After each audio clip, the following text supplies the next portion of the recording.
Why has it taken me almost a month or over a month to get this video together? I mean, I had one of the most amazing finish lines ever, yet it took me 5 weeks. Hey, this is Coach Lisa from the Running University, and if you're new here to my channel, thanks so much for coming, and if you're back for more, I really appreciate you. Make sure to subscribe if you haven't, because I've got some good stuff coming up at the end of December if you're listening to this live. So picture this. It's 2:30 in the morning, it's really dark, but I can hear music at the finish line. It doesn't matter, it's going all the time. I'm starting to get excited. I'm definitely over. It's 62 miles is my 100K finish, so this is the race that we're talking about. And I could hear the music. I was with my sister who paced me on the last loop, and as we're approaching the very end, there's one last little loop that you do, and I come up this little hill. I see my true tribe there. Yes, it's 2:30 in the morning. A lot of them were there because they had just done the Jackass race, which is part of the Javelina 100, and it's one loop. And we've been doing that as a team since its inaugural. I think this is the 5th year. So much fun to be part of this race. Anyway, a lot of my team had waited for me. They were there. They had 3 balloons that spelled 100. I even had some of my friends and tribe members that came there just to see me finish. So they got there that late in the morning. Henry, Jenny, really appreciate it. So why did it take me so long to put this video together and tell you about this amazing race? Well, to be honest with you, I've been taking all of this time to self-reflect on it. And let me tell you a few things that I feel impacted my, I guess, flat feeling that I had after the race. Not the finish line, I just want to make that clear, but just, I guess, after the race. I'm still not feeling like, oh my God, I did 100K, which is very weird for me. So I'm going to share some of the reasons why I think I feel flat about this race instead of being as excited as I normally get, even though I had this amazing finish line. And I really did have a good race. And then after that, I'm going to tell you the lessons that I learned from this. So a couple of things that happened that I think really affected why I didn't feel so excited of completing this race. So first of all, it was blisters. If you know me, I never get blisters. I rarely get them. But this year I've had an issue with blisters. I wear ultra running shoes, love the shoes. And the temps, for some reason, earlier this year at Black Canyon and Coldwater had affected. I got a blister on the outside of my heel.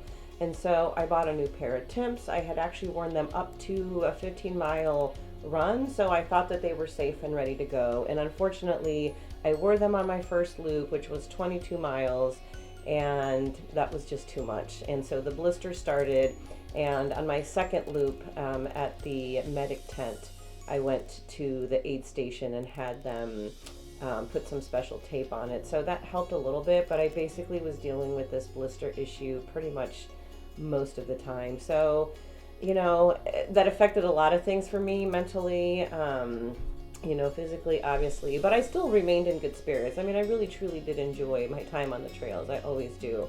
I also had some weird stomach issues that I don't normally have, and I'm not sure why I had those, because that's very rare for me, but I do believe it's because of electrolyte fatigue, like the taste of electrolytes. At the end of the day, I was really kind of tired of tasting the ones that I had. So I think that was it. So I was having a hard time just finding something to eat. So my energy was a little bit down. So that could have had a little bit of an impact as far as how I felt during the race. I wonder if I also got way too hyped up before it. So I did a video here, and that was, it was because this was my 100th Aravaipa race. So again, I love Aravaipa running. I've been doing their races. I turn all my ladies onto them because they just have amazing races. But I got super hyped up for this one. I was like, you know, for months, this is my 100th Aravaipa race. It was the reason I picked this race to do 100K for 100 Aravaipa races. So, you know, I was doing posts. I was getting just so excited about it that maybe I got too hyped up about it. I don't know. But I'm thinking that could also be maybe one of the reasons. I know this sounds really weird, but was the course too easy for me? I mean, I don't know. I'm all for an easy course, but in comparison to the other 200Ks I did were Black Canyon, and that's mostly a downhill course, but point to point and more challenging for sure. And I've done things like Trans Rockies, some pretty epic events. So, 100K is hard. So not to downplay that, but maybe the course didn't provide me enough of a challenge. So maybe that's why I didn't feel as accomplished as I would have liked. Also, another strange one is I didn't set any goals, or did I? I honestly really don't know. I said I am not setting any goals. It's my 100th Aravaipa race. It's 100K. I've got plenty of time. I don't care how long it takes me. I just want to enjoy this race and really relish in the fact that I never thought I'd be a runner or a trail runner or a night trail runner or an ultra runner or a running coach. Like, I did a lot of self-reflection going into this race, so I really just didn't want to have a set goal.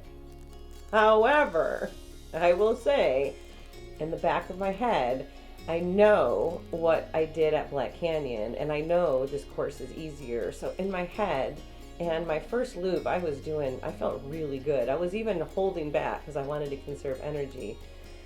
But maybe the fact that I had a goal set and I didn't hit it, or the fact that I didn't have a goal, I'm still not really sure about that, to be totally honest with you.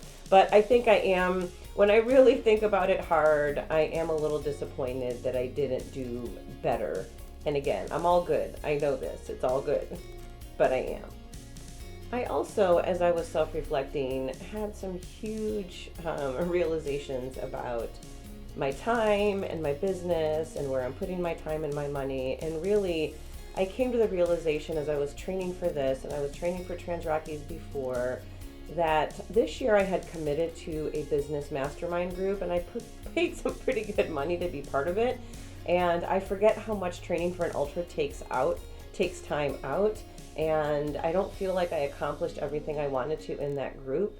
So I think that kind of left me a little bummed, in the sense that I feel like I wasted some of my money and not being able to fully participate in that group because I was doing this. And again, they're both really important, but now I realized maybe if I would have got some of these goals done in my business this year, I'd be better set up for 2024. But it's all good.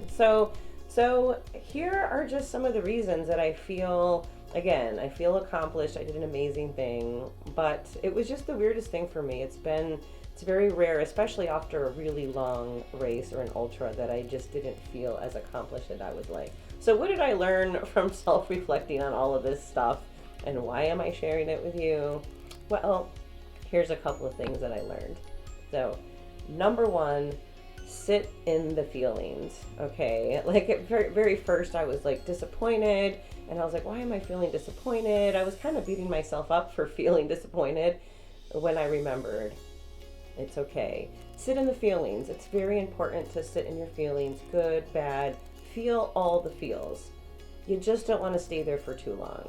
So I did. I've really been doing that really for 5 weeks. I've been sitting in my feelings, contemplating them, self-reflecting on them, but I've been feeling them all. So whatever, if this happens to you, give yourself the grace to be disappointed and feel the feelings. It's okay. Oh my God, celebrate. So that's my second reminder to you, is to celebrate. Did I celebrate that week? Yes, again, just with this kind of cloud over my head, I guess. But it was a huge accomplishment. It's my third 100K and my 100th Aravaipa race. Again, I never thought I'd be trail running, for crying out loud. And all of these races are trail runs. And I can't remember how many ultras there were, at least 15, I think, when I was figuring out how many 50Ks I had done for the other video. So celebrate, celebrate, celebrate. And we do this, even the smallest win. Every single day, find reasons to celebrate. It's part of just having a growth mindset. So I reminded myself that I still needed to celebrate this finish line, because it was an amazing finish line and an amazing accomplishment. And really taking the time to self-reflect and journal. Thanks, Meg, for that one, for that reminder. I don't really journal like, what's the word I'm looking for? I don't journal regularly. I take notes about things, But I do, especially in my true tribe, I'm always asking them questions about self-reflecting about certain things. It's such an important process to self-reflect on. I like to self-reflect on my runs, obviously on my races, and really just sit in it and, jot some notes down, which is exactly what I did here for this video. Is as I was just self-reflecting, and I would take periods of time, whether I was out on a run, that I would reflect, and I would take notes on my phone. But really finding time to journal and self-reflect and get your thoughts out on paper is such a great process, because it just helps you really, again, look back, learn from the experience, and be able to help other people, which is what I'm doing right now with you too. And one of my biggest things is learning. I love learning. I'm a lifelong learner. And sure, again, sometimes it might come with some negative feelings of disappointment, but did I learn a ton on this race? Of course I did. This is what I love about running, is all the lessons that you learn. So really just embracing the fact that I was able to have some really good learning lessons from this race experience, and that I could now apply them as I move forward, not only in my running, my racing, but also in my life. And really the one thing that a lot of these lessons have in common is mindfulness, which if you've listened to any of my videos, you know how important I find mindfulness, and the process of just becoming very self-aware and being able to kind of look outside myself and be an observer of myself and my thoughts. I was able to really put all of this together, is to really do the self-reflecting. I was able to be self-aware enough that it was okay to be disappointed, but also to remember to learn from the experience. So by just not only being mindful, but then practicing this mindset of being mindful and learning from the experience is really kind of the overarching lesson here, is how important it is to become mindful, which I've done through my meditation practice. So there you have it. That's what I got to say about this race. I'm still super stoked. I still think I'm a badass. Hello, I just did 100K. Well, not just, I did it 5 weeks ago. But hey, have you ever had a disappointing race?